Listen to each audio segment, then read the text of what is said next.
Evening's webinar. Thank you to all who have joined us once again here at the Steve Biko Center.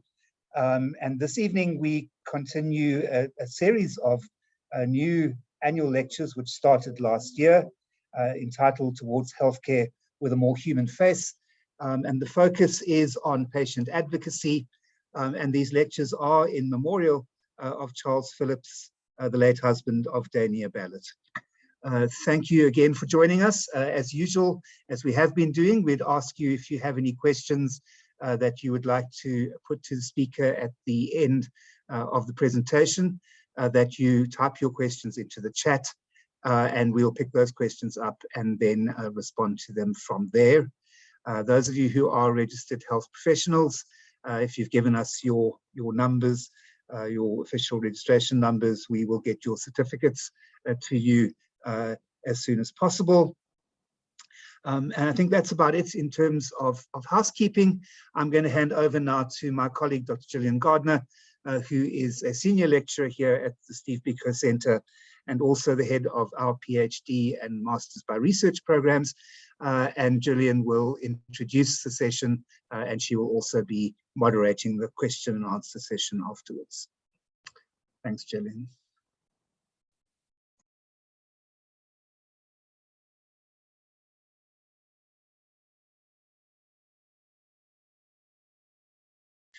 Gillian, I think you got to unmute.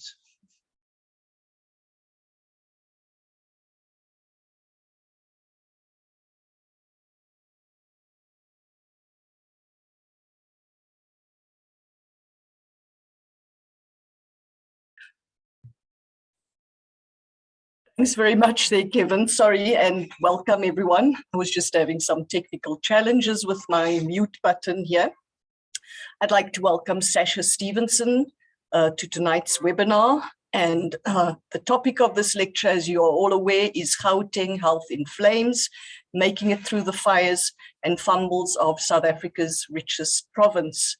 Sasha Stevenson is a human rights lawyer and the head of the Health Rights Program at Section 27. Having graduated from Rhodes University and the University of Cambridge, Sasha worked at Bowman's as a law clerk to former Chief Justice Pius Langa at the Constitutional Court and for the Trial Chamber of the International Criminal Court in The Hague.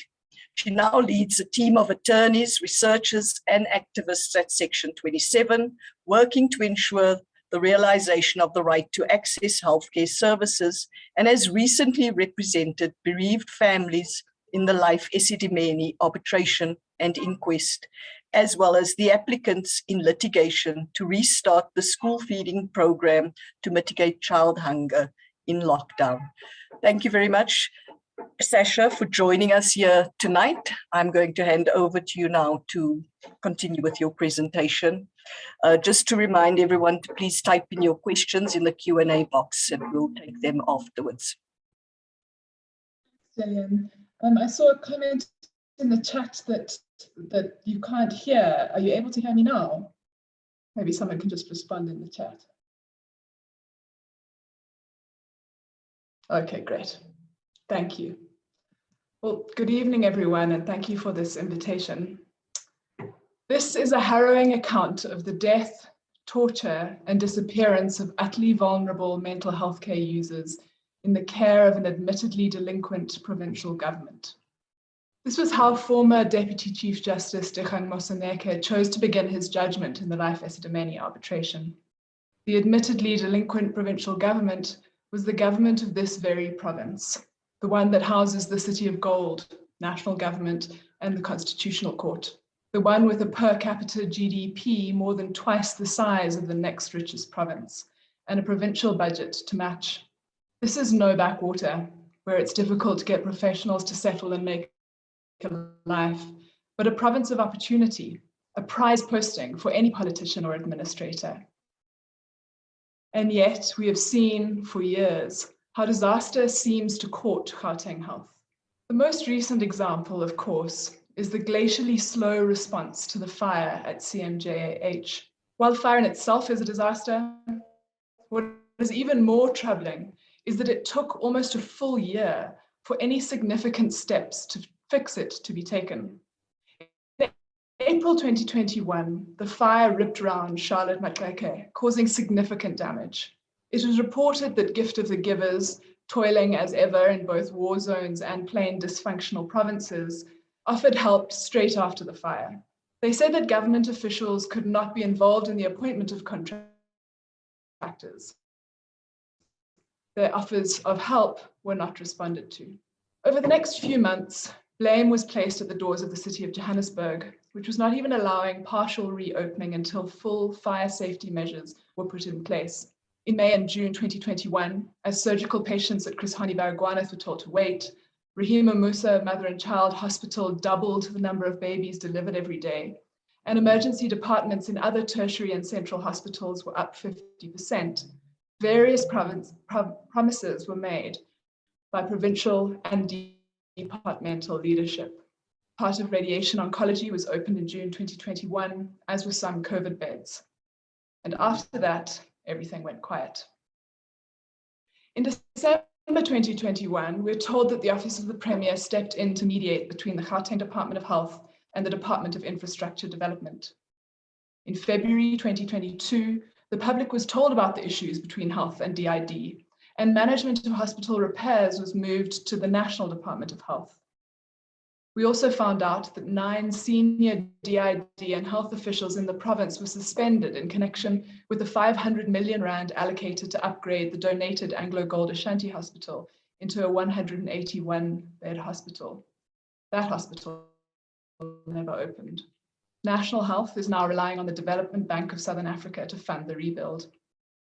The structural assessment report and fire report were only undertaken in April this year, and the preliminary report is, I understand, complete, though it has not been made public.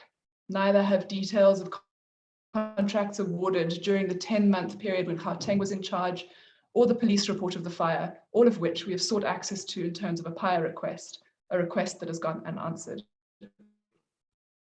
The 3 months since February have seen the development of a series of color-coded diagrams and the definition and planning of work programs. We have a partially reopened emergency department, a mostly reopened oncology service. We're told that the project will be done by December 2023, other than a few admin buildings, and that this should be considered an ambitious timeline. It seems that much of the work actually done so far has been organized and paid for by the Solidarity Fund, Gift of the Givers, and the Spire Fund, a First Rand fund. In the course of a year of fumbling, health workers across the province have been nothing short of heroic. At Helen Joseph Hospital, which has taken up much of the slack of the closure of Charlotte's psych services, staff were advised to avoid the waiting area, where mental health care users waited for up to 24 hours for an emergency bed due to overcrowding, and to note down all assaults. Some psych referral services have now reopened at Charlotte Maxeke, but not enough to alleviate the pressure at Helen Joseph. Health workers have been shuttling around the province trying desperately to maintain some level of service against all odds. At the same time, with the inexplicable termination of some security contracts, and I would wager plenty of inside information, copper cable worth 30 million rand and equipment worth 200,000 rand at CMJ was stolen mid-repairs. The parallels with Eskom saboteurs are irresistible.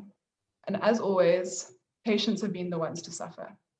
Cancer Alliance reports an oncology waiting list of over 2,000 people. Expensive Linac machines keep being bought for radiation treatment at a cost of 100 million rand each, but without anyone to operate them and without the radiation-proof bunkers that are needed to render them safe. Currently, the Linac machines for George Mukari and Chris Hani Baragwanath hospitals sit in storage, with the possibility, once bunkers are built, of staff being deployed from CMJ or Steve Biko's already overstretched units to operate them. In April, psych patients were still waiting more than a day for an emergency department bed. Surgeries have been delayed, treatment has been interrupted. Where all the CMJ patients are, no one seems to know. Just this past weekend, pediatrician Dr. Tim de Meyer did what brave healthcare workers in this province have always done. Having done everything in his power to care for the desperately ill children at Rahima Musa Mother and Child Hospital, he raised issues with management and, having seen no change, he went public.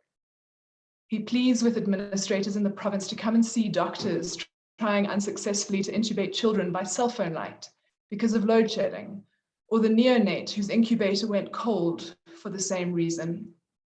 He describes the hospital-acquired infections spreading through the neonatal wards because taps are dry, the slow return of blood test results, the moral injury of counselling parents whose children shouldn't have died.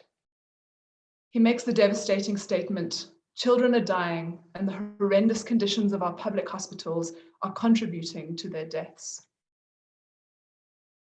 If history is anything to go by, Dr. De Meyer will be accused of speaking out publicly in violation of public service regulations. He'll be told to apologize and threatened with disciplinary action. Hopefully, the public support that he's receiving will help to protect him. There has been some fairly non-committal response from the department and the portfolio committee already, but we need much more than relying on hospitals themselves to make individual applications to avoid load shedding or to mitigate water cuts. Much more than the usual story about budgets. We need much more than the tired excuse that foreigners are somehow single-handedly overwhelming the system. Given that approximately 7% of the population is foreign, the usual assertion that 7 out of 10 women giving birth in Gauteng are foreign is astounding and completely unsubstantiated. This is the number that has been trotted out for years, but I've never seen any evidence of it. In fact, the department just a month ago said that they are now going to conduct a study after years of thinly veiled xenophobia and convenient excuses and ignoring the law that entitles pregnant women to free healthcare services. Providing health services is the function, the legal function of the health department. We need more than excuses for why that function is not being fulfilled. This is, of course, a pattern in Gauteng Health. We rely on health worker heroism while allowing leadership failure and failing to listen to those most invested in the system. Who can forget Brian Hlongwa, MEC for Health in Gauteng between 2006 and 2010, whose friend allegedly won tenders worth 1.2 billion rand during his tenure, and is meant to have returned the favor to Hlongwa through kickbacks. If 1.2 million rand is a familiar number, it's the amount that fixing Charlotte is now meant to cost. Unrelated, but somehow even more galling. Hlongwa was elected to the ANC's Provincial Executive Committee after the SIU report about his alleged corruption was made public by Section 27. He finally resigned after public opinion seemed to sway the PEC to support his bar from office. Another Gauteng Health MEC who remained in the ANC's inner circle after what should have been a fall from grace, including remaining in the PEC and joining President Ramaphosa on public walks, was Xedani Mahlangu. Justice Moseneke found in his arbitration award that Ms. Mahlangu, and I quote, acted with impunity, thinking that she will get away with murder because the users and their families were vulnerable and poorly resourced. At least 144 people died when Gauteng Health cancelled the Life Estimeni contract, and they died emaciated, covered in septic bed sores, with plastic sheeting in their stomachs. In the past 10 years, Gauteng Health has had 7 MECs and 9 HODs. In the past year, it has been sued for 1.6 billion rand in medico-legal claims. It has paid out around 300 million rand. There were 4,701 serious adverse events in the province in 2020. Of course, some of these events and some of the negligence claims are caused by just that, negligence. But consider Dr. De Meyer's words. If healthcare workers are the center of providing care, we cannot hold. Things are going backwards fast. Now, of course, these are examples of lowlights in the recent history of Gauteng Health. They don't reflect the excellent work done by many across the province. They don't acknowledge the life-saving care received by millions, the healthy babies born, the groundbreaking medical research in the province. They also shouldn't be read to suggest that Gauteng is alone in its dysfunction. Most health departments across the country have horror stories of their own. But they do tell a story of unreliable and sometimes outright dishonest leadership, of squandered budgets, of people in the system not being listened to.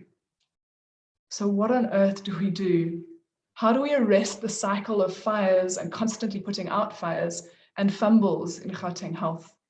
How do we put the needs of the people who are meant to be served by the system at the center of the system? How do we move towards healthcare with a more human face? Of course, not everything is within Gauteng's control. There are national changes that could make health systems across the country work better, including, importantly, national level decisions on budgets.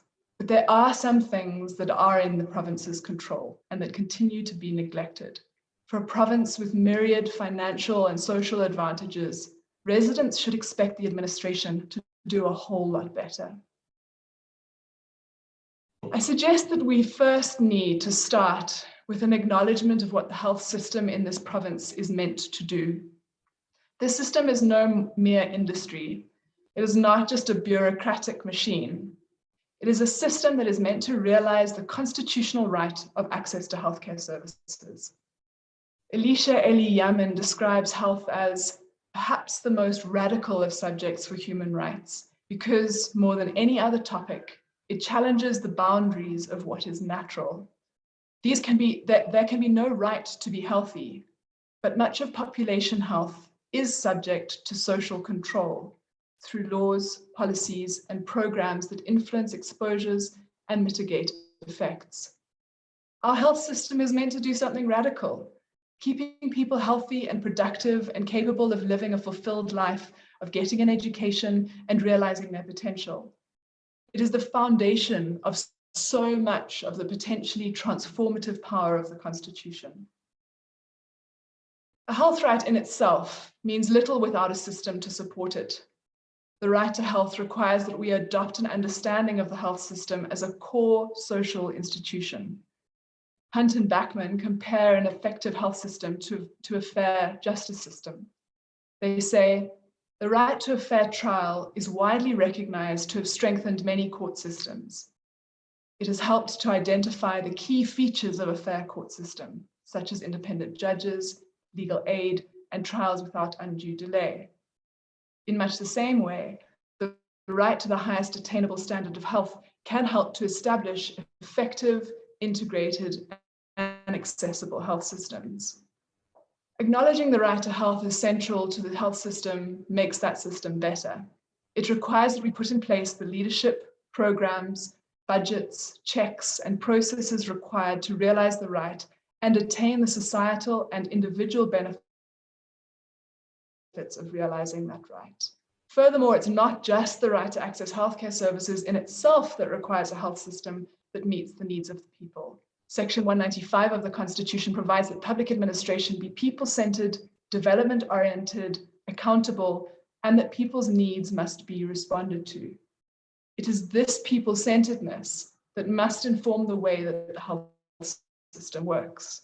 This should be obvious in a country that so often and rightly touts its progressive constitution. But the reality of what it takes to make constitutional rights mean something seems to evade the imaginations of our leaders. So the first thing I would argue is actually putting the right to health at the center of the health system in this province. This means more than Batupele posters in clinics displayed but generally ignored. It means making sure contraception is available to all. It means ensuring that when the Constitution says that everyone has a right to reproductive healthcare services, and the Choice on Termination of Pregnancy Act makes clear that this includes access to abortion, the response to illegal and unsafe abortion is not merely marches led by politicians, but giving women real access to safe abortions at health facilities. It means treating human rights not just as principles, but as directives. The second thing I would argue is getting leadership right. There is something terribly wrong when a province that should have it easier than most can barely hold on to a head of department for more than a year. Whether the reason is the MECs they serve under, the complexity of the system, the entrenched problems, or something else, the reasons need to be established and resolved. Are we not listening to people who have tried to do the job? Are we not putting in place the measures needed to make it possible for them to run the province? Or are we just choosing the wrong people based on allyship rather than what the job needs? One of the significant contributors to the failures in Gauteng Health has been the blurring of lines between political and administrative leadership. The question of adequate independence was dealt with in the Constitutional Court decision in Glenister 2, where the court held that independence does not require insulation from political accountability, but only insulation from a degree of management by political actors that threatens to stifle independent functioning and operations.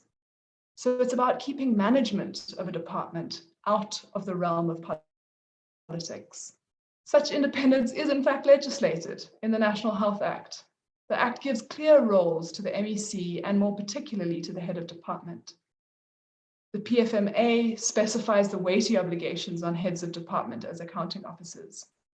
But politics in Gauteng seems to have overridden the law time and again, and with disastrous consequences. Health leadership from MECs and HODs to hospital managers is acknowledged to be vital to the success of a system. It is one of the pillars of universal health coverage. It is referenced time and again in policy documents and as success factors in other middle-income countries' health systems. We talk about it constantly, and yet we're not getting it right. An often mooted option is a national intervention under Section 100 of the Constitution. This section provides for national executive intervention when a province cannot or does not fulfill an executive function under the Constitution. The intervention can take the form of a directive telling the province what it is doing wrong and how to fix it, or national assuming responsibility for the province's obligations.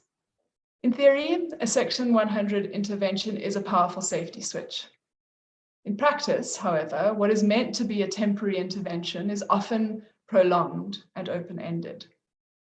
There is no enabling legislation that ensures that national administrators can do what is needed to turn a province around, including to hire and fire or to appropriate dedicated resources. The Monitoring, Support and Intervention Bill, which was meant to do just that, has been in draft form since 2013, but never brought before Parliament. There are reports that it will be brought before Parliament sometime this year, but who knows? As it stands, capacity within the National Department to step in and run failed provinces is also limited. National intervention is a tool, but not a particularly effective one at this stage. Leadership problems need to be resolved at provincial level, and this requires diagnosis of the problems that may be contributing to the years-long failures, holding people to account for the political administrative divide and for doing their jobs, and appointing the right people. So the third intervention or change that I think we need to make is to acknowledge that there is considerable wisdom in the health sector in South Africa, and more particularly in Gauteng. We have some of the best people at our fingertips, working in the universities and tertiary and central hospitals in the province. We have scores of academics working on health policy and economics. We have researchers. We have activists with decades of health system experience and real knowledge and experience of the needs of healthcare service users. Why then is collaboration limited to anemic consultation meetings? Why is the only example of working together on CMJ when the Solidarity Fund or Spire Fund pay for rebuilding of parts of the hospital? Why does most implementation capacity appear to be outside of the government in this province? Schneider, Lehman, and Gilson reference abundant global evidence that health systems function as complex adaptive systems and are unlikely to be controlled, let alone reoriented into completely new and better performance by strings pulled at the top however necessary or well-designed. The authors were referring to the wisdom of trying to create large-scale health system reform under NHI through a legislative intervention without input from those on the ground. But the point applies to health system functionality in general. Health systems need input. Look at our successful health programs, including the HIV program, that have been characterized by what the authors call relatively open systems of national program leadership. This leadership has enabled participation and coordinated the actions of clinicians, managers, activists, and researchers. The leadership has enabled the development of communities of practice and supportive implementation processes that engage directly with frontline providers. This is a lesson that needs to be learned in the province. People outside of the department are willing and able to assist. We saw this willingness by people at this university following the Accord in 2013. At that time, there was real concern that the Accord would amount to a papering over of the cracks between the university and the department. And unfortunately, it seems to have been just that. But it is vital that the province lean on experts outside of government and also get the right people into the department. There must be in the medium to long term an intentional and serious attempt to build capacity within the Department of Health and to attract and employ skilled people. The ongoing failure to value and lean on the collective wisdom in the province is absurd. It disempowers and embitters those who constantly offer their time and expertise, and it undermines the massive advantage that Gauteng could enjoy. Fourth and finally, those of us outside of government need to be better at working together. We have hundreds of dedicated people in the province who pull off daily miracles to serve patients. The health workers in this province in particular are some of the best examples of health worker activists. The Alliance of Health Workers and Healthcare Users in the fight for access to antiretrovirals was fundamental to winning that fight. The Life Esidimeni Alliance of psychiatrists, activists, and affected families, while not successful in preventing the disaster, clearly warned of its likelihood, including litigating twice against the government. And a less callous provincial government would have heeded the warnings and prevented it. The Open CMJH Now Coalition, a grouping of civil society and health workers, is working to maintain careful focus on the ongoing disaster that is Charlotte Maxeke, and to collaborate in pushing government to keep its promises to the people of Gauteng. We cannot afford to stay in our lanes. Concerted action on matters of serious provincial concern is vital if we are to draw attention to them and to provide input. The media must be engaged to secure the buy-in of residents of the province, and we're fortunate to have publications like Spotlight, the Daily Maverick, and Bekisisa that represent some of the best in health journalism. We must recognize too that for advocacy in Gauteng to be effective, it needs to be more organized and to be targeted. We must leverage the justified unhappiness and outrage to achieve specific changes. We cannot leave the decision on what happens following advocacy to the department to respond with a solution that suits it best. So in conclusion, this is a province of immense potential and tragic recent history. It's a province that has allowed politics to overwhelm the interests of patients. Without real focus on health as a right and what that means for the health system, on good and integritous leadership, and a separation between political and administrative functions, on collaboration both with government and between non-government actors, we stand little chance of changing this. The residents of this province deserve better. Thank you. Thank you very much, Sasha, for your presentation. Just going to try and get back on here.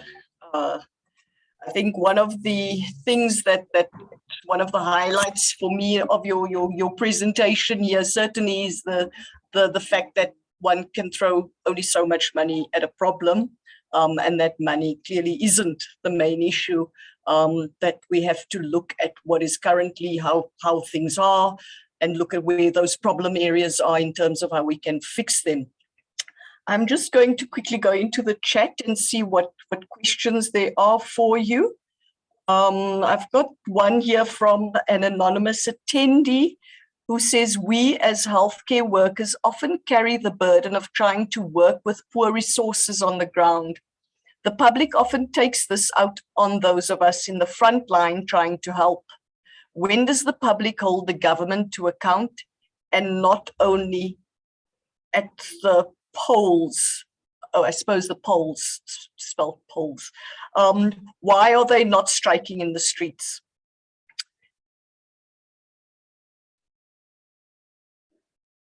I think that's an important point and question. Healthcare workers face challenges from all directions.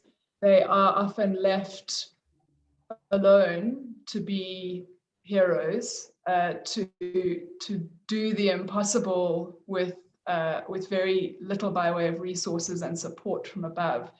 And then, as you say, they're held to account by the patients, who are often desperate and who see them as the face of the system.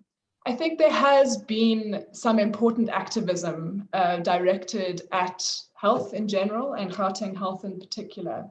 And I mentioned some examples of that. They include Life Esidimeni, they include the Open CMJH Now campaign. There have been pickets at the hospital on a number of occasions, drawing the attention of the department to the problems there and the fact that people are watching. But your point is important, and I think it chimes with what I was trying to say, which is that we need to be working together better. We need to not stay in our lanes. We need to be as healthcare workers and activists and healthcare service users and everyone who's interested in this, which should really be everyone because it affects everyone.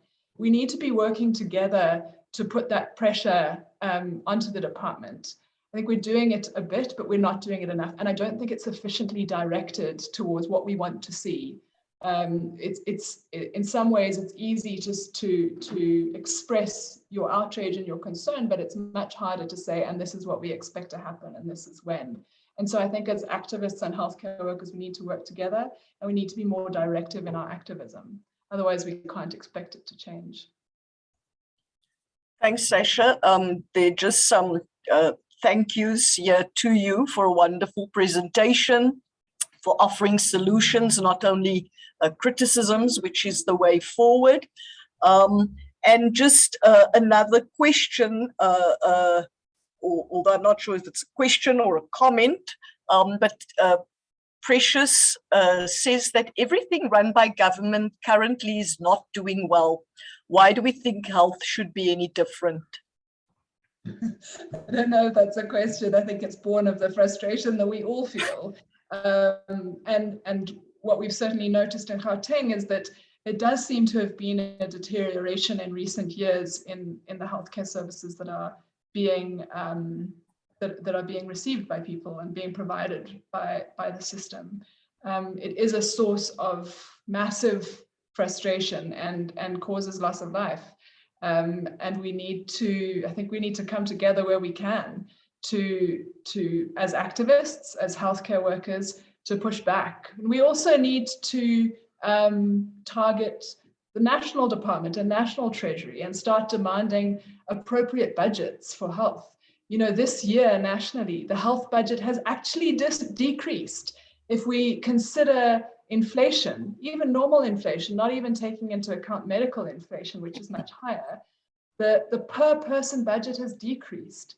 If we want to improve access to services to people in the country and in this province, we need to be ensuring that the system is getting the budget it needs, and then of course that the budget is being used the way it should be, and that the leadership is in place to perform its role. So another question comes from Pat Sidley, and she wants to know, is a public health hospital like Rahima Musa supposed to charge patients 400 Rand to open a file, Or is it safe to assume that the Zimbabwean nationality of the patient meant she can be exploited for a bit of extra money to be made on the side? That's a sad question coming from a very difficult present reality, which is that there is a real, there's been a real turning against migrants in the province. And that comes partly from a new, well, not that new, a policy from the Gauteng Department of Health from 2020 that seeks to exclude some migrants from access to healthcare services. The National Health Act says everyone is entitled to access healthcare services. It also provides that pregnant women and children under the age of 6 must be able to access free healthcare services at primary and hospital level. And there are various other provisions that provide for, in national law and in provincial law, that are supposed to ensure that people who are not from South Africa are treated fairly, including being means tested.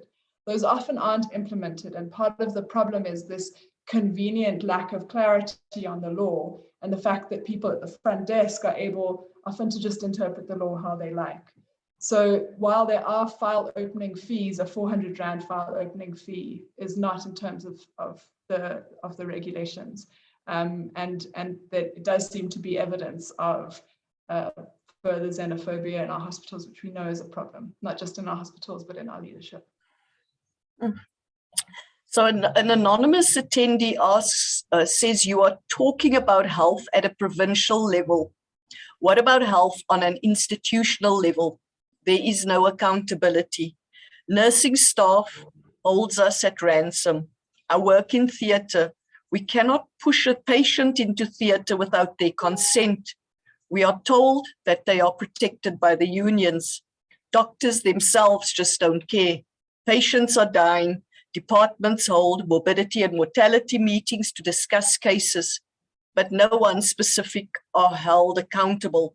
Cleaning the house should also start from bottom upwards. I think you're absolutely right. We have problems at every level of our system. And I've spoken to some of perhaps the higher level problems. And I think those are issues that do need to be resolved because it's a culture of lack of accountability that filters down. But that's certainly not to say that we don't have very localized issues that the anonymous attendee has pointed out. And it's those kind of issues that also need to be, that can also be resolved through better leadership. And that's part of what I was trying to draw attention to.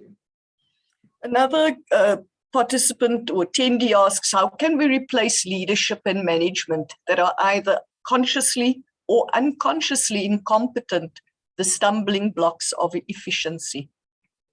Yeah, very important and good question.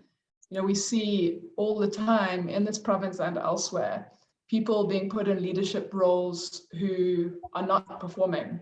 And this is a labor relations issue. And I'm not a labor lawyer, but you can't retain somebody who's not capable or not willing to perform their function in a position. But again, that takes better leadership from the top, because it takes somebody saying, we're not going to accept this anymore, and not just rhetorically, but really putting that into practice. Now, of course, it's complicated, and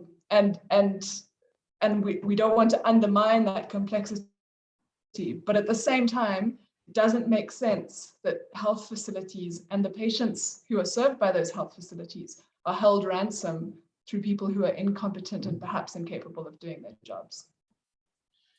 The next is I think, just a comment from Dana, who says that we have one healthcare system, not public and private, and this does affect everyone. The next question here is from Jane, and she asks, what about an external organizational audit of the department's managerial capacity with concrete recommendations? Sounds great, Jane. Go right ahead. I think that's a great idea. I think we know there are problems, but we also possibly don't have enough information about exactly where the problems are. And as I mentioned, I think part of the issue that we have in relation to the fast turnover of leadership within the Gauteng Department of Health it's not clear to me whether we always diagnose why. Some of them are obvious, you know, some of the MECs and HODs have left under a significant cloud. But in many cases, we've just seen this crazy high turnover, and I think we need to be asking why. We need to look at capacity of the individuals in the job, and we need to look at why we can't hold on to people at HOD level in the province. And some kind of independent assessment of that, I think, would be very helpful in guiding the decisions that need to be made. And then Umunyana asks, do you think that the NHI bill centers human rights in the way that you suggest is necessary to fix the system in Gauteng? I think the NHI bill is trying to do a lot of things, and it's not necessarily doing them all well. I think one of the big problems with the NHI bill, as far as I am concerned, is the absolute exclusion of all non-nationals who aren't refugees, and that's including from primary healthcare services. It will see pregnant women, children, people in emergencies being excluded from access to services in a country that has always provided that access up until fairly recently. So in that way, I don't think that the NHI bill is in compliance with human rights, but I also think that there are other elements of the NHI bill and the idea of NHI as it's currently formulated that risk doing significant damage to our healthcare system, and in doing such damage, violating human rights. And I think we can't remove the governance provisions of national health insurance from the capacity and ability of the health system to provide the services that people need. You know, when you have a proposed system that sees such concentration of power to appoint people on the NHI fund board, to appoint management of the NHI fund, to appoint all of the advisory committees within NHI, and all of that power is centralized in the person of the minister, not even a department, the person of the minister.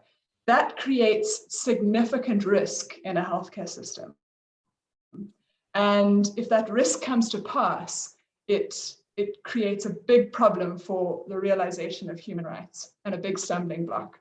So I think we need to see NHI in that context, in the context of human rights. And we need to make sure that if we are making a big health systems change, we're doing so in a way that will make the health system better and that will enable the better realization of the right of access to quality healthcare services. And at the moment, I don't think that the bill does that. Thanks, Sasha. We've got quite a number of questions still here, as well as some that are in the chat, and I'm going to just try and go through them as efficiently and speedily as I can. Anonymous asks, why are there not more cases of litigation using the Constitution to force the Gauteng Department of Health into action? Yeah, good point. I think, you know, the one thing to remember is that the courts are one avenue and not always the best avenue. You know, when you go to court, it has to be quite narrow.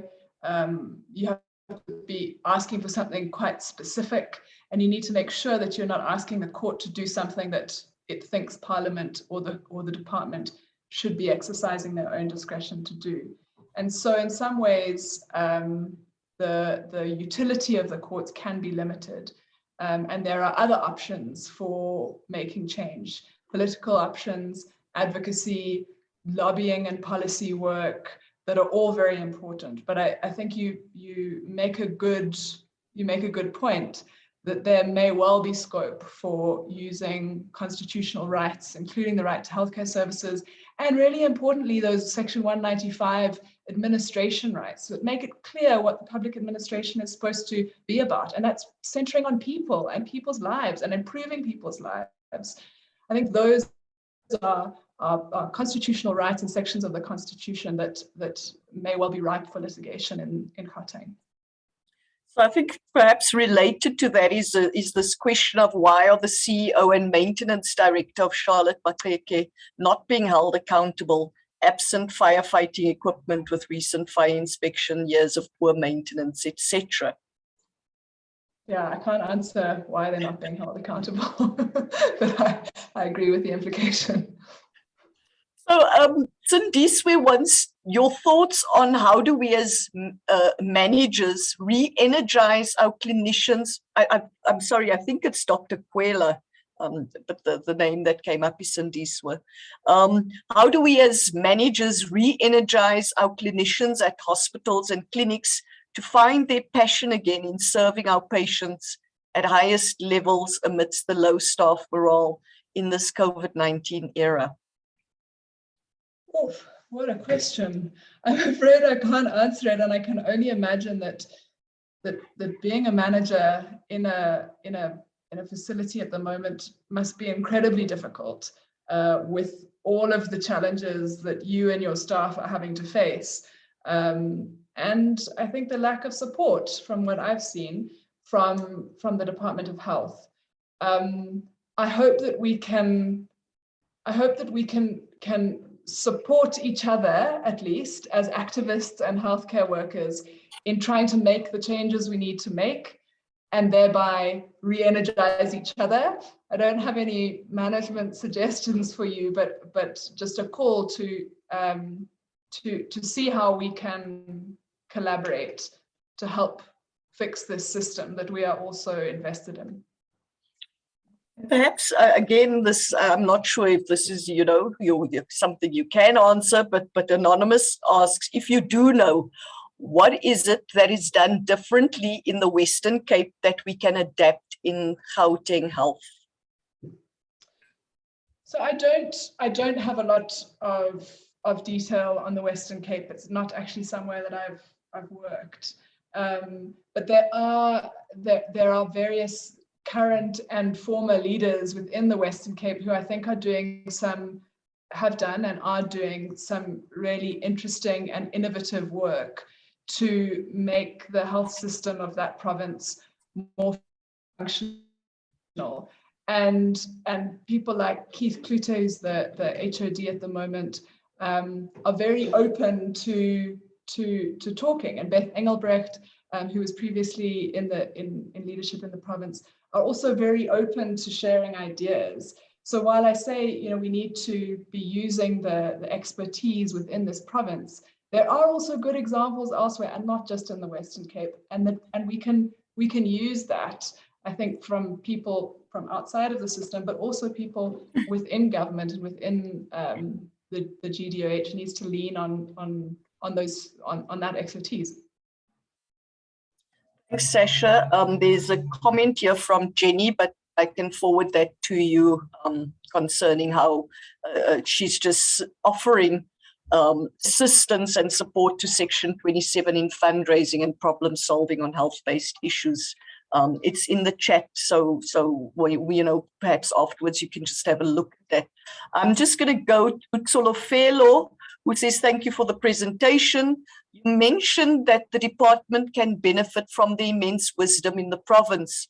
Some of the immense benefit from collaborations was experienced during COVID. What would you suggest to the department in terms of maximizing collaboration and stakeholder participation in a meaningful way? How do we harmonize interests of advocacy groups and the government? And how do we hold each other accountable? What a great question. So I think you're right. We did see some good collaboration during COVID. Frankly, it was mostly collaboration between government and the private sector, much less so collaboration with civil society. In fact, we saw many of those spaces being shut down in favor of other kinds of consultation. But I think there's a lot we can do to make to work together better and to welcome the input of people from across the system.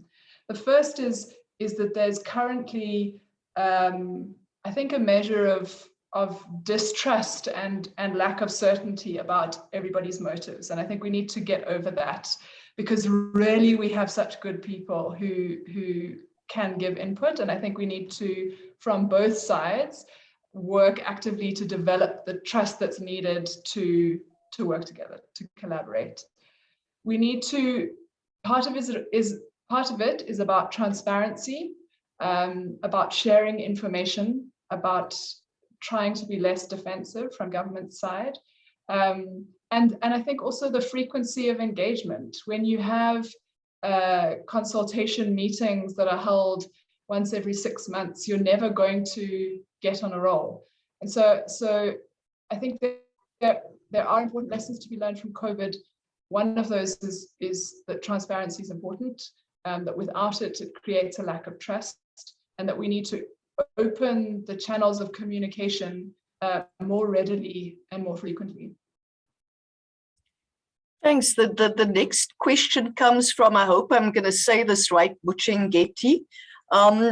And they say, although various laws provide various protections for migrants' right to healthcare, there appear to be segments of the Healthcare Act, this section 61, subsection 3. An organ may not be transplanted into a person who is not a South African citizen or a permanent resident of the Republic without the minister's authorization in writing. Are you aware of any other segments that limit migrants' rights to healthcare? No, that's the only one, and it's a quite a dramatic limitation that has not successfully yet been challenged. But other than that, the Act provides for that everyone should have access. As I said before, it provides that pregnant women and children under the age of 6 should have free access to healthcare services, that abortion should be free.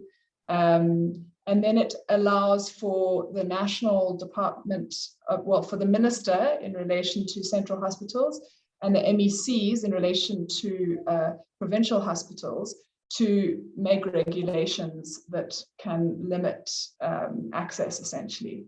That largely hasn't been done. The problem is, I mean, it has been done a bit in Gauteng, but the main problem is implementation and this kind of strategic ambiguity, which allows for people within health facilities who want to deny access to do that. And that is a huge problem, because we get people coming into our office all the time who've been denied access to services, sometimes with really tragic results, and that's contrary to the law and certainly contrary to the Constitution. See, there are quite a number of comments here as well, just commending you for a really great presentation. And then just, I think just also comments reiterating things that you've mentioned regarding corruption and fraud and stamping out all of that stuff. I'm just looking, I think it's Catherine says again, thank you for these suggestions. How do we get a wider WITS community to take this up in the WITS centenary year? Oh, that sounds great. I think that there has been a real renewal of activism within WITS, not to say that WITS staff and academia and students haven't been active in this space, but the disaster around CMJ has certainly sparked activism within WITS, and that's really to be welcomed. And I think if those within WITS can reach out to each other across schools, between the hospital and the hospitals and the university, and importantly reach to students as well, because the health sciences students are the people who are going into this system and in many ways have the most investment in this system. We need to draw health sciences students into activism. We need to make sure that they recognize that part of their duty as a healthcare worker, as if there weren't enough, is to advocate for your patients. And if we can join hands in that way across staff and students, across researchers and civil society and activists, we can be, I think, a very powerful force And I hope that we could do that and do it soon, because the province needs it. I think I'm just mindful of time, and we've got 5 minutes. So I think, if depending on how we go, I'm going to hand over to Kevin after this one, or see what other question there's just popped up here, and if it's that important. But Anonymous asks, can you please comment on how medical claims impact on service delivery, training of staff to prevent further claims and ensuring long-term quality of care? I mean, as we know from the news, medical legal claims are a huge problem and have really escalated. And we know the reasons. We know that partly it's because health systems are failing, and that more people are suffering within those health systems. It's also because of lawyers, and the fact that lawyers are lurking around hospital corridors, waiting for opportunities, and sometimes dishonestly inventing claims. So we know all of those things. What we also know is that the ginormous payout, 300 million in the last year in Gauteng, absolutely impacts access to healthcare services and the ability of the system to prevent similar events in the future. It's urgent that we get medical legal claims under control. It's also important that we don't, in the process, disadvantage the people who were the victims of negligence. So we need to make sure that in dealing with the explosion of medical legal claims, we are not we're not limiting access to the redress that they need for people who have been the victims of those claims, and are doing what it takes to fix the system to prevent further claims in the future. It's a difficult balance to strike, but one that we urgently have to strike if we want to improve access to services and improve the experience of people within the system. A final question from Heather. To what extent is there the possibility to hold people personally liable for egregious offences? I'm specifically thinking about life esidimeni here. And after that, I'm going to hand over to Kevin. Thank you. So personal liability is a really important, issue. At the moment, we are representing families in the Life Esidimeni inquest, which is a process to determine whether anyone should be criminally prosecuted for their role in the Life Esidimeni disaster.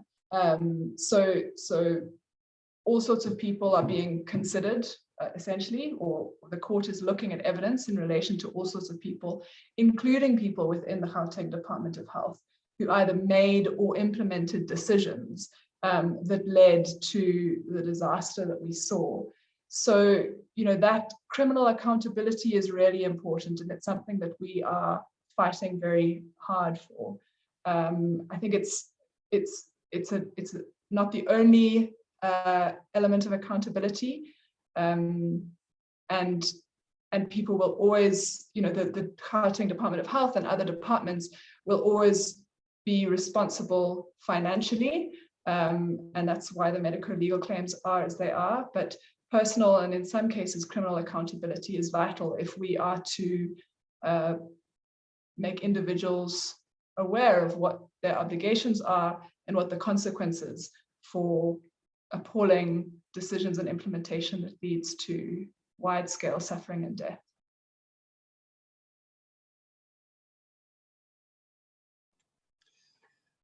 Thanks, Gillian, for leading us through the Q&A session. Thanks, Sasha, again, for a wonderful presentation, and for reminding us that there is always a positive hope somewhere, and there's always something that can be done. It's very easy to become despondent and to almost give up, but you've reminded us of the number of people out there who are committed to doing something, and it is a matter of getting them together, working together, and getting resources shared. You've also reminded us, I think, that behind every one of the statistics and horrifying stories of what's going on are real people, people who lose loved ones, people who end up very broken as a result of a system that has failed them. And we remember again that the catalyst for this series of lectures was just one of those cases, and Charles Phillips losing his life in unfortunate ways in the health system. In this case, in the public system, in the private system, which can also be fraught with many ethical challenges as well. So thank you again. Thank you for everyone who has joined us this evening. Thanks to Sam Keller for the organization in the background, and to everyone else who has been involved. And to everyone, enjoy the rest of your evening, and we'll see you next time we meet together in this sort of way.